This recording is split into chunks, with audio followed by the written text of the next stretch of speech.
Hi అండి. ఎలా ఉన్నారు? అందరూ బాగున్నారు కదా? మన ఛానల్ ఇంకా ఎవరైనా సబ్స్క్రైబ్ చేసుకోకపోతే చేసుకోండి. అబీస్ చిట్కా.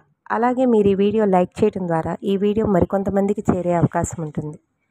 Please like, share and subscribe. కర్పూరం మనం దేవుడికి హారతికి మాత్రమే వినియోగిస్తూ ఉంటాం.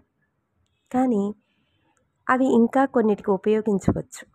అవేంటంటే చిన్న చిన్న గాయాలైనప్పుడు కొంతమంది డాక్టర్ గారి దగ్గరికి వెళ్ళటానికి అశ్రద్ధ చేస్తూ ఉంటారు.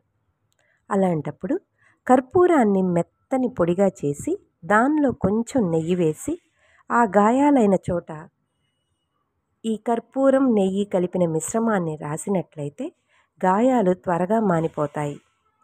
అవసరమైన వారు ట్రై చేసి చూడండి. మార్పు మీరే గమనిస్తారు.